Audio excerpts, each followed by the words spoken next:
ਇਹ ਉਹਦਾ ਘਰ ਵੀ ਸੀ ਤੇ ਹਵੇਲੀ ਵੀ। ਕਿਹੜਾ ਸਰ ਜੀ ਭਲਾ? ਪ੍ਰੀਤ ਸਿੰਘ ਹੀ, ਸਰਦਾਰ ਪ੍ਰੀਤ ਸਿੰਘ ਜੀ। ਅੱਛਾ, ਉਹਦਾ ਘਰ ਸੀ ਜੀ, ਇਹਦੇ ਨਾਲ ਹੀ ਹਵੇਲੀ ਸੀ। ਜੀ ਇਹ ਨਕਸ਼ਾ ਬਦਲ ਗਿਆ, ਇੱਥੇ ਖੂਹ ਹੀ ਸਰਦਾਰ ਪ੍ਰੀਤ ਸਿੰਘ ਸਰ ਸਰਾ ਹੀ ਸਰਾ ਜੀ। ਆ ਜਾਓ ਤੇ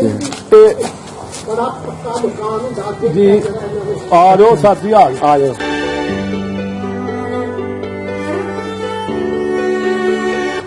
ਜਿਹੜੀ ਜਿੱਥੇ ਹੁਣ ਮਕਾਨ ਬਣ ਗਏ ਨੇ, ਇਹ ਸਰਦਾਰ ਹਰਨਾਮ ਸਿੰਘ ਬਗਲੇ ਦੀ ਇੱਥੇ ਬੈਠਕ ਕੀ। ਅੱਛਾ, ਜਿਹੜਾ ਇਸ ਪਿੰਡ ਦਾ ਚੌਰੀ। ਜੀ ਜੀ, ਕਿਉਂ ਸਾਹਿਬ ਜੀ? ਸਰਦਾਰ ਹਰਨਾਮ ਸਿੰਘ ਬਗਲਾ। ਅੱਛਾ ਅੱਛਾ, ਤੁਸੀਂ ਰਹਿ ਰਹੇ ਹੋ, ਠੀਕ ਹੈ। ਹੁਣ ਅਸੀਂ ਜਾ ਰਹੇ ਹਾਂ ਸਰਦਾਰ ਹਰਨਾਮ ਸਿੰਘ ਬਗਲੇ ਦਾ ਘਰ। ਸਾਰਿਆਂ ਨੂੰ ਬਗਲਾ ਤਾਂ ਕਹਿੰਦੇ ਹਨ ਕਿ ਉਹ ਸਫੇਦ ਕੱਪੜੇ ਪਾਉਂਦਾ, ਸੋਹਣੇ ਕੱਪੜੇ ਸਾਫ਼ ਸੁਥਰੇ। ਅੱਛਾ, ਸੋਹਣਾ ਲੰਮਾ ਜਵਾਨ।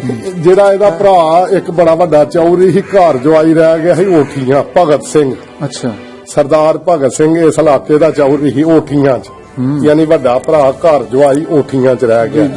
ਜੀ ਠੀਕ ਹੈ, ਆਓ।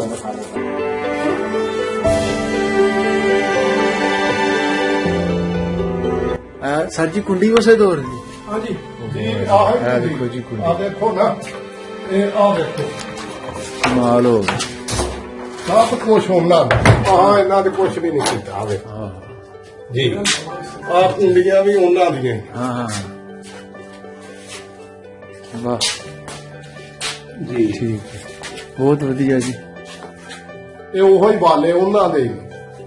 ਵਾਹ ਜੀ ਜੀ ਜੀ, ਹਾਂ ਹਾਂ, ਬਾਲੇ, ਦਰਵਾਜ਼ੇ, ਖਿੜਕੀਆਂ ਜੀ ਉਹਨਾਂ ਦੀਆਂ ਹੀ।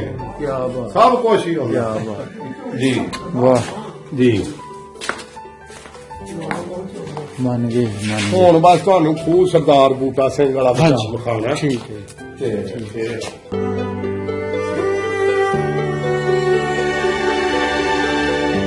ਅੱਛਾ, ਇੱਕ ਪੌਦਾ ਹੈ ਜਿਹੜਾ ਸਰਦਾਰ ਬੂਟਾ ਸਿੰਘ ਸਰਾ ਦੌਲੋ ਵਾਲੀ, ਅੱਛਾ, ਨਜ਼ਦੀਕ ਢੋਡਾ, ਹੂੰ, ਤਹਿਸੀਲ ਪਸਰੂਰ, ਜ਼ਿਲ੍ਹਾ ਸਿਆਲਕੋਟ, ਪਿੰਡ ਦੌਲੋ ਵਾਲੀ। ਜੀ ਜੀ, ਇਹ ਬੂਟਾ ਆਹ ਸਿਰਫ ਇਹਨੂੰ ਅਜੇ ਇੰਨਾ ਫਲ ਵੀ ਨਹੀਂ ਲੱਗਦਾ। ਆਹ ਸਰਦਾਰਾਂ ਦੀ ਨਿਸ਼ਾਨੀ ਰੱਖੀ, ਉਹਨਾਂ ਦੀ ਮੁਹੱਬਤ ਚ ਰੱਖਿਆ। ਵਾਹ, ਤੇ ਇਹ ਬੂਟਾ ਉਹ ਹੀ ਛੱਡ ਗਏ ਹਨ। ਸਾਡੇ ਵਾਸਤੇ ਉਹ ਈਦ ਦਾ ਦਿਨ ਹੋਏਗਾ, ਉਹਨਾਂ ਦਾ ਪੋਤਰਾ ਹੋਏ, ਹਾਂ, ਕੋਈ ਪੁੱਤਰ ਹੋਏ, ਭਤੀਜਾ, ਦੋਤਰਾ, ਨਵਾਸਾ।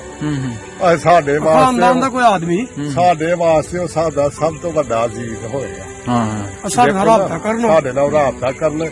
ਅਸੀਂ ਆਪਣਾ ਨੰਬਰ ਦੇ ਰਹੇ ਹਾਂ 03।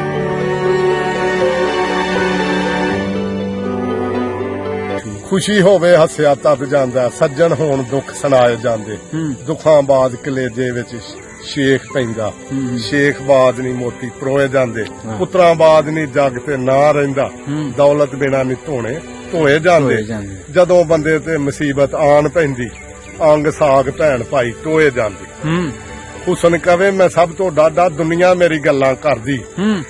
ਦੌਲਤ ਕਵੇ ਮੈਂ ਤੇਥੋਂ ਭਾਰੀ, ਦੁਨੀਆ ਮੇਰਾ ਪਾਣੀ ਭਰਦੀ। ਵਾਹ, ਅਕਲ ਕਵੇ ਦੋਵੇਂ ਝੂਠੇ, ਮੈਂ ਵਿੱਚ ਕਚਹਿਰੀ ਲੜਦੀ। ਤਕਦੀਰ ਕਵੇ ਤਿੰਨੇ ਹੀ ਪਾਗਲ, ਮੈਂ ਜੋ ਚਾਹਾਂ ਕਰਦੀ। ਤਕਦੀਰ ਮਿਲਿਆ ਮੇਟ ਕਰ ਛੱਡਦੀ। ਸਹੀ ਗੱਲ।